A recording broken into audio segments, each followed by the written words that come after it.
Hi guys! So today I'm here with another video. This is going to be a story time video. This is a video about the time my family and myself almost got kidnapped in Bangkok. Guys, I tell you no lie. This shit was crazy. Okay? So get your popcorn, get your juice, cause I'm about to tell you the tea. Okay? Alright, so my daughter at the time was about 6 months old, right? And I had never really done a trip where it was multiple people. I like to travel solo. So, and especially with my kid. So I was like, you know what? I'm gonna make sure that I have everything planned. I was like, I'm gonna have everything planned. So I did thorough research. As thorough as it gets, like thorough. So we were in Bangkok and I decided that we're gonna stay in a 5-star hotel, right? Fancy 5-star hotel. Real told, it was on like the 30th floor, things like that, right? So I wanted to go to the zoo. But the thing about Thailand is they have a lot of zoos that are not really ethical. You know what I'm saying? Like they be like beating the animals and drugging the animals and all of these crazy stuff. So I knew that I wanted to make sure that I did thorough research on the zoo that I was going and I was taking my daughter. I wanted to make sure that the animals were being treated properly. So I decide, okay, there's this really good zoo that I did my research and it was about 2.5 hours away. So when I did the itinerary, I was like, okay, we're going to take the bus, because there was a bus that went there, and then that's how we would get to the zoo. Great. So the night before we go to the zoo, I go to our hotel lobby because I was catching a cab to be able to go to the local market to get some food. So when I went there, there was a tour company in the hotel. It was in the hotel. You know how you have like, let's say the Marriott hotel, right? And then in the Marriott hotel, there is tour companies inside. They don't work for the Marriott, but they paid Marriott for the space, kind of thing. So what happens is I wait for my cab and the guy catches my attention and he goes, hi, we're selling tours. Is there anywhere you want to go? Blase, blase. This is an official tour company inside the 5-star hotel. So I say to him like, oh, well, tomorrow we're going to the zoo and we're taking like the bus and stuff like that. And he's like, oh, my tour company, like we can take you to the zoo. So I was okay, how much? And he says $60 US. Wow, that's a great price. You guys have to remember, one, that's the entrance to the zoo, and it's driving 2.5 hours to the zoo and back. You know what I'm saying? So I was like, wow, that's an amazing deal. He was like, yeah, 7 a.m. pickup time, etc. So I was like, all right, that sounds good. So what happens is I go upstairs and I tell my ex-fiance, like, hey, listen, like I found like a tour company that will take us to the zoo. We don't even have to take the public transportation anymore. Like, this is even better. So he's like, all right, cool. So then what we do is the next day we wake up, we go meet the cab driver, or the tour driver. This is a different guy. Obviously he's just the guy that was at the what is it called? Like the tour company, like the station. He was just like the receptionist, So this was like the actual like tour guide, driver thing, type. Yeah, you know what I mean. So I noticed that he didn't like really greet us. Like he was just like, he just took our stuff, put it in the car, we went inside the car. He didn't talk much. So to me, I just figured, okay, he just probably doesn't speak English like that. You know, like I didn't think like anything of it, you know? So we get into the car and it's about like an hour and a half drive, and he stops. He stops at a gas station. And mind you, our tour, he picked us up at 7 a.m. So at this time, it's probably like 8:30, it's about an hour and a half after. And when we get to the gas station, he pulls over to the side of the gas station because my ex-fiance said that he wanted to get breakfast, like inside the gas station, pick up a little something, croissants, coffee or whatever. So I noticed that the guy didn't get gas. He came to the gas station so he can go outside and talk on the phone. So that was a little off to me. So I was like, so I noticed, so now the tour guide is on the phone, God knows where. My ex-fiance is in the gas station getting food, and I'm in the car with the baby, and I notice in front of me there is like coffee, breakfast, cafe. So I look at it and it says on the wall, free Wi-Fi. So I said, okay, something came over me. It was like the Lord or something. Something came over me. And my ex-fiance comes back to the car and I say to him, I say, hey, can you go inside there and get the Wi-Fi password? I gave him my phone. So okay, so he goes in, go get the Wi-Fi password, and I GPS the zoo from where we currently are. When I did that, I noticed that we're like 3.5 hours away. So we are driving opposite direction of the zoo. So I'm like, So I told my ex-fiance that, he's like, that doesn't sound right. I'm like, no, that definitely don't sound right, because you know, we're from New York. So we don't play that. So but I was just like, you know what, let me give him the benefit of the doubt. Like he must have got lost or something. You know, like it's easy, you get lost or whatever. So now the thing about Google Maps is that all you need is Wi-Fi to put the address in, but once it's already playing, you don't need Wi-Fi. So if you said you're going to that destination, it's going to continue to work even without Wi-Fi. So we basically was tracking everywhere that he was going, and he was driving completely opposite direction. So eventually we had to say something. We cannot not say something. So we finally say something and we're like, hey, like, are you driving in the wrong direction? Like, how far? We was like, how far are you?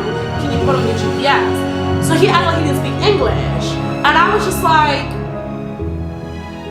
okay, like, but we showed him, put on the GPS. You may not understand English supposedly, but you can see clearly I'm saying here, put on the GPS. So he's like basically ignoring us and stuff like that. But we tell him, then at that point, we're like, no, we showed him our phone. Like, no, we see that you're going in the wrong direction. So he says, okay. So he basically says, okay, he puts on his GPS and he starts driving in the right direction. So I'm like, okay, maybe he just, you know, he got lost. He just kept driving, thinking he was going the right place. I was still giving him the benefit of the doubt. So he starts driving in the right direction, and then he stops in the middle of like a dead road, like in the middle of nowhere. He kept going through like dead ends and stuff like that. So and honestly, at this point in my mind, I'm like, okay, he's gonna rob us. Like,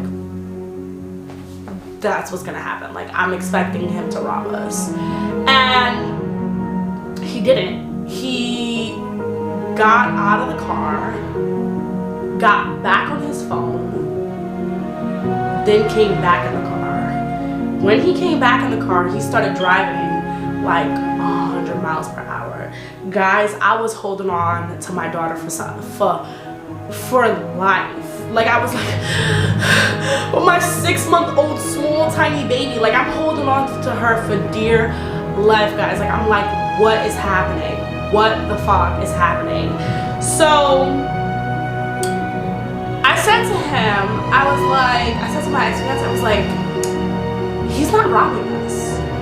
He's not, because if he was robbing us, he would have already robbed us. There was plenty of opportunity to rob us. So he's taking us somewhere.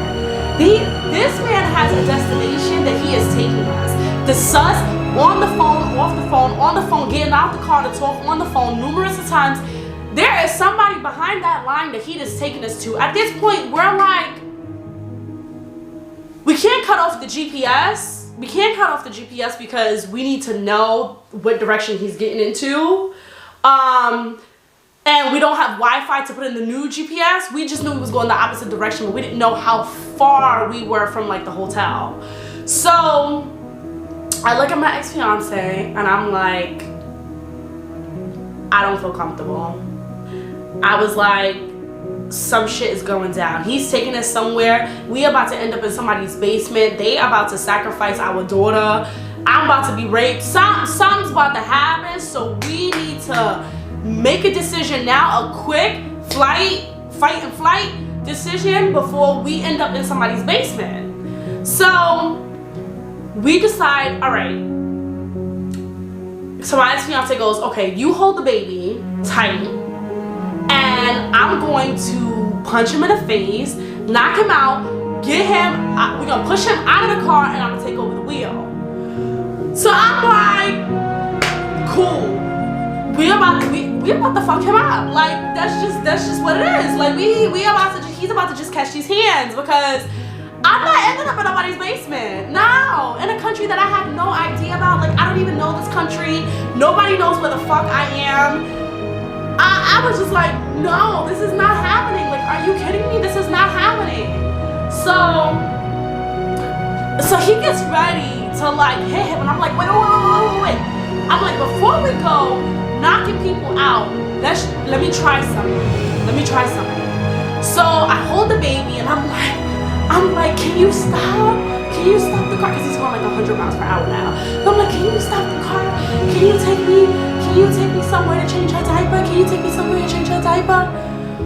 The guy understood that. So he stops and we go to a 7-Eleven.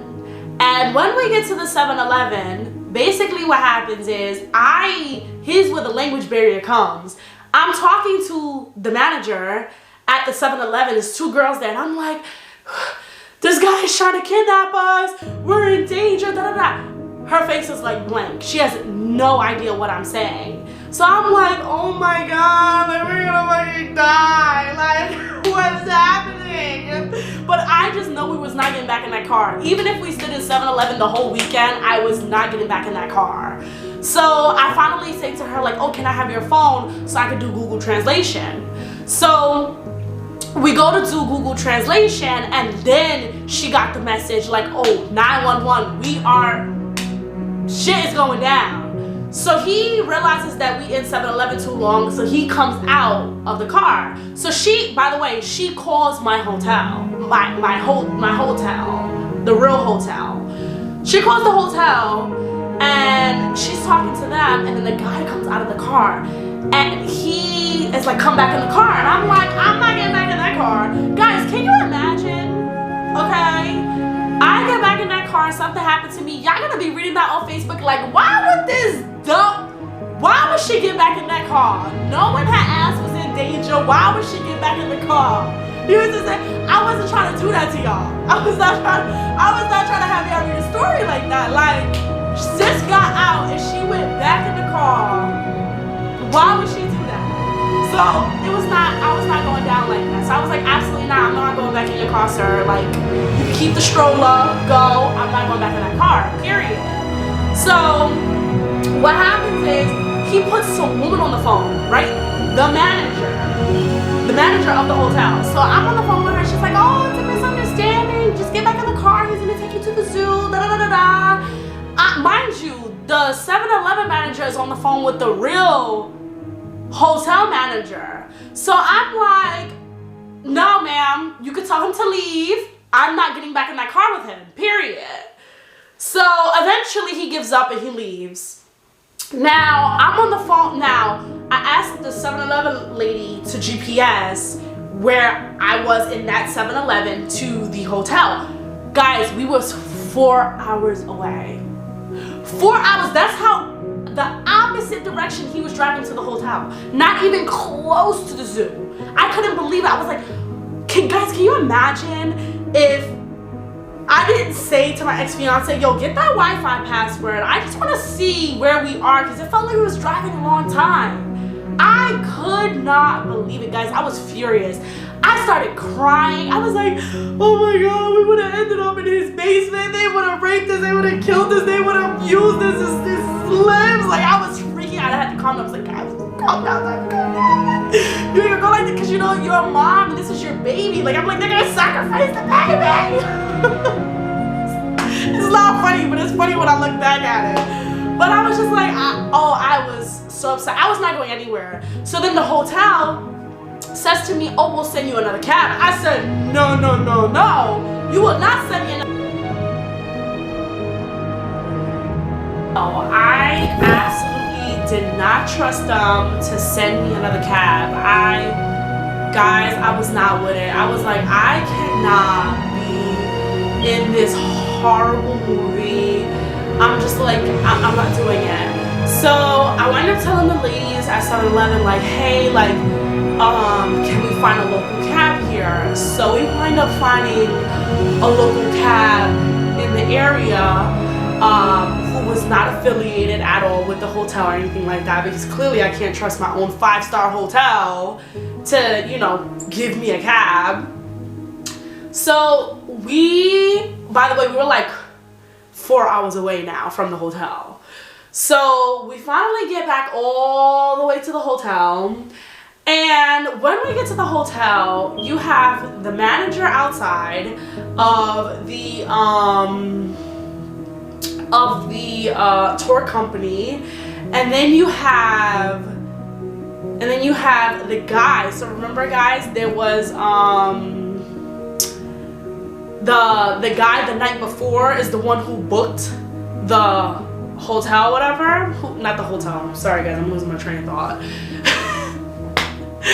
The guy was the one who booked the tour thing in the first place. He was there. So what wind up happening is we get outside of it and we're already, you know, we're already pissed off. We are so overwhelmed. We just spent the whole day traveling to God knows where. We already had all these thoughts in our head of what could have happened to us. Like, it wasn't a good combo to have people in your face. So we get out of the cab, and you know, the tour company pays for the cab, and then the woman comes up to me and she goes, the manager of the tour company says, I'm so sorry that that's what you went through. And I look at the guy's face, the guy that booked the tour in the first place. You can tell, like, he was just like nosy, like he kept listening to like what I was saying and things like that. Like you could tell his face was like, shit, I got caught, you know. Like, when I seen them, all of it came together. Like, yo, this was a plot. They was plotting. They had a whole plan. So the woman goes, I'm so sorry. She goes, can you not tell the hotel? What? I looked at her like she was crazy. I was like, excuse me? Like, I was like, you know what? I'm tired. I don't have time for this. I don't want to speak to you right now. I go upstairs and I'm furious. I'm like, I can't believe this. I can't believe that she would say to me not to, you know, not to tell the hotel. Are you kidding me? We almost went through a life-threatening experience and she's just gonna tell me not to tell the hotel? How dare she? Like, I was pissed. Like, you put my daughter's life at risk and yet you're telling me not to tell the hotel? Like, are you serious? I was like, there's no way I can't tell the hotel. There's no way that I can't tell the hotel. Are you kidding me? What if it's another family? You know what I'm saying? And what if they are not able to get out of it the way I was able to get out of it? Because I'm from New York, so we naturally have street smart, and some don't feel right. You know, like we just have a way of life that we just live, and we don't trust nobody. I don't care who it is. We don't trust nobody. So what if somebody else doesn't have, what if somebody else is just on holiday and they're just having a good time, and then, you know, this man takes them into their basement? No, fuck that. Like, fuck that. I was like, I have to say something. I was like, I have to say something. There's no way. And then on top of that, for me to arrive to the hotel and for her to say to me, oh, don't tell nobody, obviously this is a plot, and it's real sus. There's no way I'm not gonna say nothing. So I called the manager to the hotel and I was like, listen, come on. Came to the hotel room and we told her everything. We told her everything that happened. It's like, I'm so sorry, like I'm completely sorry about, you know, what happened and things like that. And they gave us like complimentary stuff and all of this stuff, but the thing is just like, yo, that right there will forever change everything. Like, it was a traumatic experience. Like, when I tell you traumatic, it was a traumatic experience. Like, we did not want to go anywhere at all. We flew out after that. We went to Phuket. We were like, fuck Bangkok. I'm not staying in Bangkok anymore. Like, I don't feel comfortable. There was mad scammers there. Like, there was just mad shit that we just did not fuck with. Like, we were just like, you know what? I'm leaving. So it was truly a traumatic experience. So there was really nothing that the hotel could say to me that can make me feel more comfortable of the situation. I just wanted the hotel to know, so that way they can either get them out of their hotel because they're gonna lose customers, or so it can be, you know, I did my part, you know, to know that if something else happens to another person, I didn't just keep my mouth shut, you know, like I said something to possibly help somebody in the future.